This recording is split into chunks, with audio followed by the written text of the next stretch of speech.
Hey, it's NPR's Book of the Day. I'm Andrew Limbong.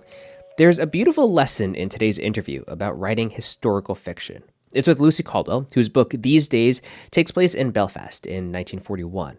And in the book, she includes all these little details. And when NPR's Scott Simon asks her about it, she says this line about how getting just one detail right will allow a reader to believe the whole world.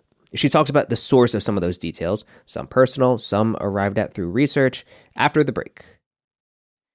This message comes from Whole Foods Market. Follow your wellness goals and save big with sales on supplements and vitamins. Explore an abundance of high-quality multivitamins, probiotics, and protein powders.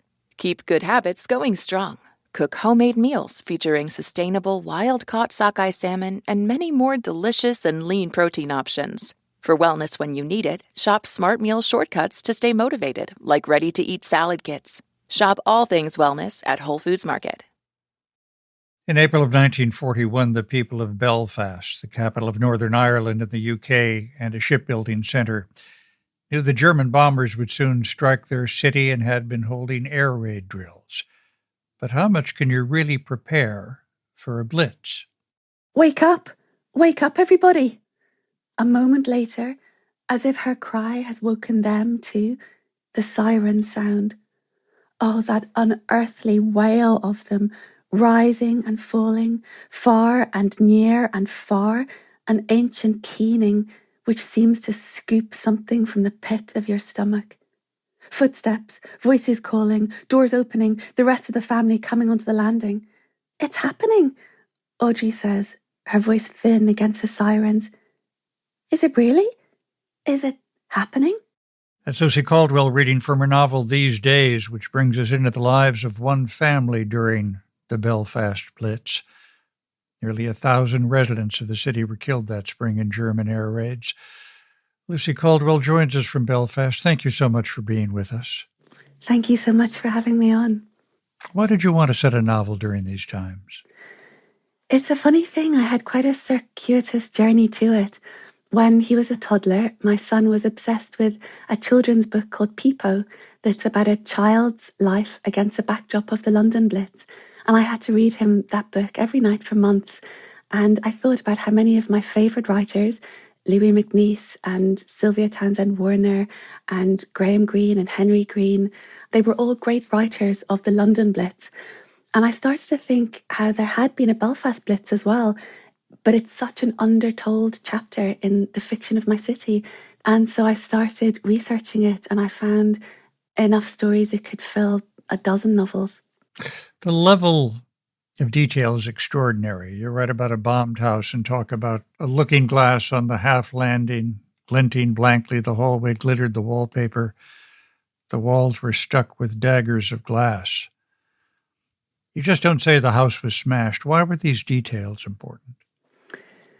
There's something that I always think of when I'm writing that Gabriel Garcia Marquez said, and he said in journalism, one erroneous detail is enough to make the whole edifice crumble and the reader lose faith in the entire enterprise.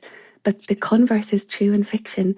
In fiction, if you can get that one detail right, then a reader will believe in the whole world. And how do you know details like leaving a lump of coal in the crisper to help revive an old leek-and potato pie? Did you grow up hearing them? Funnily enough, that was something that my grandmother always used to say. And my own grandmother lived through the Belfast Blitz. She would have been 19, 20 at the time. She was from quite a poor family. Her mother had worked in the sewing mills. And she would never talk about the Belfast Blitz. Anytime I asked her, she would always say, "Oh, sure, what do you want to know about that for? There's no good can come of talking of it." Quite often I would interview people about their childhoods during the Belfast Blitz, and they would always say, "I've got nothing to tell you." And then it would be the details, it would be the things that they didn't necessarily think were important, exactly like that lump of coal in the lettuce crisper that I just knew I could make the world come to life with. This novel revolves around two sisters, Audrey and Emma. And like a lot of sisters, they're different, aren't they? They're very different. I was interested throughout the novel in looking at people's public selves and their private selves and their secret selves, and the extent to which these sisters really don't know each other. And their mother has these chambers that are inaccessible to anyone else as well. And I was interested in writing the ways that the Blitz brings people together in very, very intimate and very unexpected ways, and also the ways that it highlights distances between even those who should be closest. At one point, Audrey takes her identity card out of her purse and tucks it inside of her dress. Why? In case she is killed, so they can identify her body. There was one of the most harrowing pieces of research that I did was discovering that St. George's Market, where it's now a Saturday market, they have jazz, they have craft stalls, they have food stalls, they have fruit and veg. It was used as a temporary morgue at the height of the Blitz when all of the city's morgues were overrun. Audrey knows that she has to somehow put her identity card inside her brassiere, inside her underwear, so that if she is killed, her mother and father will know that the body is hers. She's thinking very practically, but when you read the first-hand accounts of people trying desperately to identify the bodies, and of people coming to the morgue desperately describing the child, for example, I found one account of a woman who's describing the clothes that her little son was wearing, and she's going round and round all the bodies looking for the fabric of these trousers that will allow her to identify her son. There were some very, very harrowing stories. To read this novel, of course, you're reminded all over again, this is before cell phones and text messages, and after an air raid, even if you survive, there's the anxiety over who you know and love who may not have. That's right. I wrote the novel during our lockdown in COVID in the spring, in April to May of 2020, and there was a sense that you didn't know which of your loved ones were going to make it through. You might not be able to see them again. I was in London at the time and I wrote the novel. It felt a way of keeping close to my city and keeping my city alive. You know, I must say, reading your novel reminded me of wars I've covered and cities being bombed and under siege. If you could somehow tell people just get through 4 days of bombing or 4 months or even 4 years, they can plan. Mm-hmm. But part of the terror is you don't know how long the terror will last, do you? Exactly. And that was at the start of COVID. There was a lot of talk in the media in the UK of blitz spirit, by which they meant stiff upper lip and keep calm and carry on.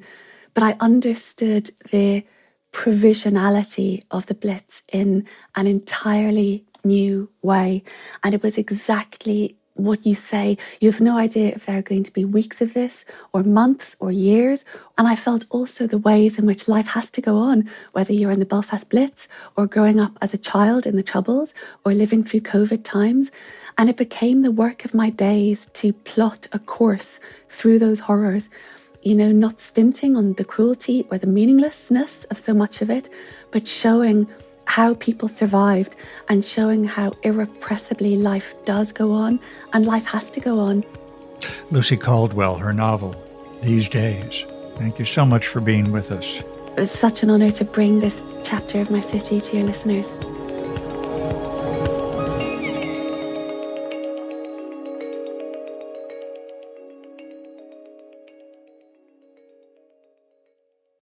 This message comes from MIDI Health. Co-founders Joanna Strober and Dr. Kathleen Jordan discuss why they started a virtual care platform to empower and educate women in perimenopause and menopause. Historically, perimenopause and menopause have been very stigmatizing. So people haven't wanted to admit that they're in perimenopause and menopause, as though it was like embarrassing, which is insane. It's just something happening to your body, right? But we've been embarrassed about it. So one of the things that we're trying to do is destigmatize these topics. Perimenopause and menopause are just women's health. So what we try to do is we try to educate women all the time. Maybe it's your hormones, and we would like to help you. Yeah, and I find women actually want to talk about it. It's one of the things they always comment at MIDI is that they finally feel heard. One of the ways that women find MIDI is actually from other women. That's actually a common way that people find us, and I think it's meaningful. Discover how MIDI can help care for you at joinmidi.com.